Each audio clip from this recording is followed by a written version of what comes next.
Sa paggunita ng Peasants Day, muling nagtipon ang mga magsasaka upang igiit ang tunay na reforma sa lupa 5 dekada mula nang ito'y ipangako.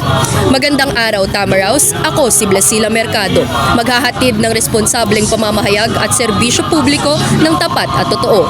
Ito ang Advo Files.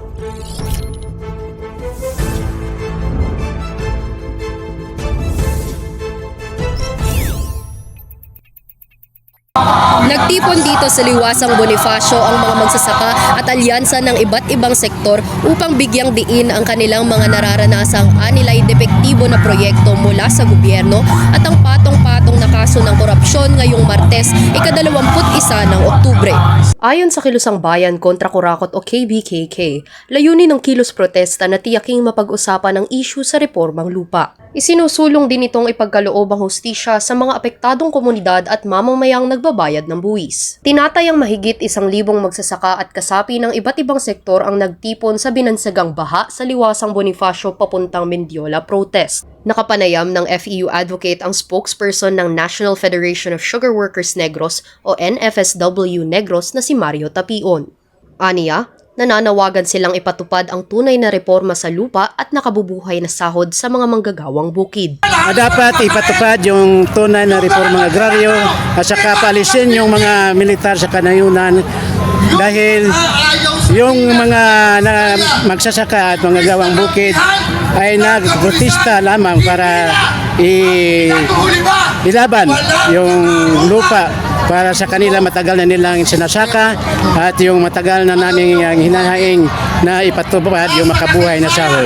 Iginiit niya na ipinaglalaban lang ng mga magbubukid ang kanilang lupain at kabuhayan kaya't dapat paalisin ang mga militar sa kanayunan. Nagmarcha patungo sa Mendiola ang mga magsasaka at iba't ibang sektor kasama ang FEG na binansagan namang dagang mandarambongbong, hari ng burokrata kapitalismo. Ang daga ay nagsilbing simbolo ng katakawan at kabulukan, isang larawan ng tiwaling opisyal na kumakamkam sa buwis ng taong bayan. Nagpahayag din ng saloobin si KMP Chairperson Danilo Ramos sa mga magsasakang pinalalaya sa kanilang mga lupain. Kung walang lupa, walang pagkain. Kung walang pagkain, apektado ang magsasaka at sambayanan. Binabati ko ang taong bayan na kumikilos. Dapat lahat ng kurakot managot at nananawagan ako sa taong bayan.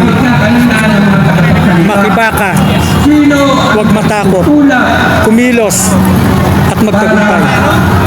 Nagtapos ang programa sa pagsira sa FEG at nanatili namang payapa ang naging kilos protesta. Ang nakahain sa ating hapagkainan ay ang pagsisikap ng mga magsasaka, kaya marapat na sila ay mabigyan ng tunay na suporta at pagkilala.